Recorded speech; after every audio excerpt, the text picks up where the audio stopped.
All right, Elizabeth, this is going to be a sigil for you that I made that is going to give you the strength that you need in order to move past that which afflicts you. Basically, this right here, this rune at Fehu, is possessions, but also portable power or a power that can move. Basically, that means that no matter where you go, you don't need to be at the place that you feel most powerful. Wherever you go, you can carry a level of strength and security and confidence with you. That's Fehu. Especially for. Okay. Does that make sense? Yeah, that makes sense. Okay, so the next one is Wunjo. So usually you want to have, when it comes to sigils, you want to have an up and down. Well, not necessarily all the time, but I like to have an up and down like line that you work the sigils around because it always reminds me of Yggdrasil and like everything expanding beyond it. But it doesn't always have to be that way. So the next one is Wunjo. I'm going from the top down. Okay. The next one is Wunjo, which is this capital P, and basically it's joy. And 2 joy runes make the self.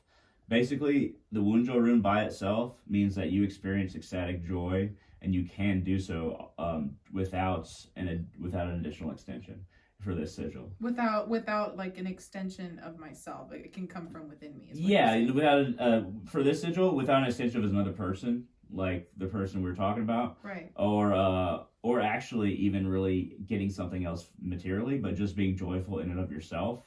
Finding that within yourself. Yeah, finding that within yourself without any external addition. That's its purpose in this sigil. And then the last rune I have in here before I explain the rest of it is Uruz. So Uruz on the bottom is primordial strength and power. It is that lowercase n thing. That's where we get the lowercase n. It is primordial strength and power. It's a rune of initiation as well. So that rune kind of grounds the sigil to where while you're experiencing these other things and while you're traveling throughout your life, Uruz will allow you to be grounded wherever you are and manifest these other runes in the sigil when you look at this sigil. So I placed this dot. Does that make sense, first of all? It does. Can you tell me what the first one was again? The very top one? Yeah, we have Fehu. Yeah. Then we have Wunjo, and then we have Uruz. Okay. I was just curious what the top one was again. Yeah, basically it's like a one line with 2 lines, like if it's Standa, which is if you're to make it standing up, you'd basically put your arms to the heavens.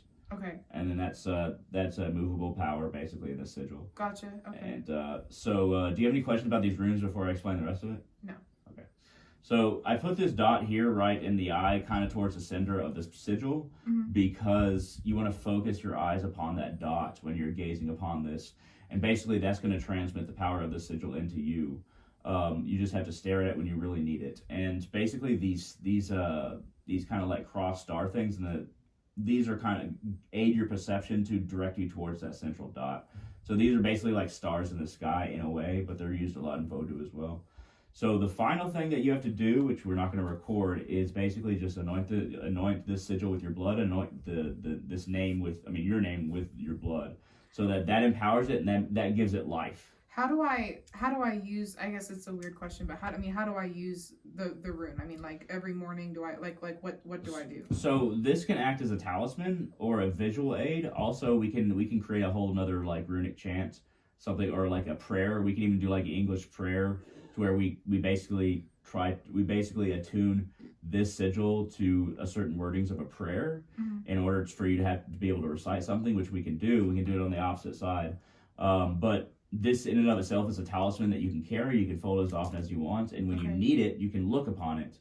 But this really should be a talisman. And if you anoint it with your own blood over your name and the sigil itself, then it is a talisman. But of course, we can work out another prayer that you can say beside it. Gotcha. But so yeah, is that something you want to do? Anoint this talisman? I do. Okay, excellent. I just to open this, yeah. Excellent.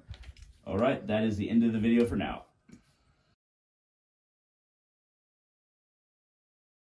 Om. Om. Om. Om. Om. Om. Now close your eyes and visualize the energy of these candles going into your chest. But close your eyes. You can hold your hands up like that, and I'm going to do this spell. Give me 1 second here.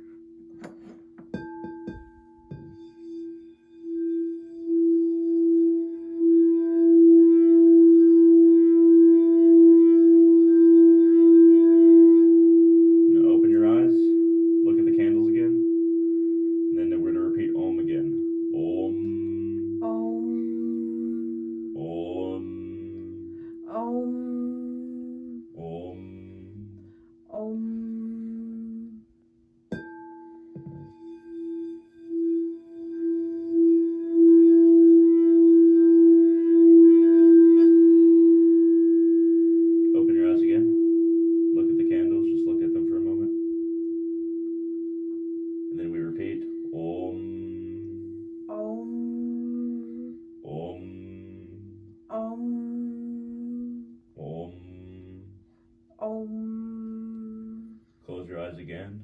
picture these candles transferring their energy into you, into your chest.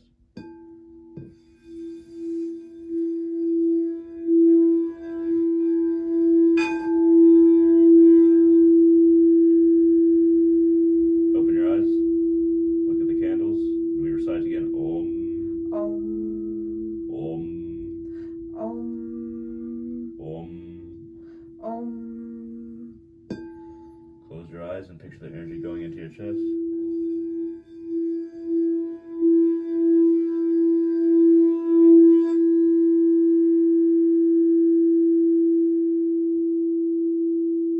Now repeat after me. So mote it be. So mote it be. so mote it be. Amen. Amen. Now you can step back slowly. And you are good.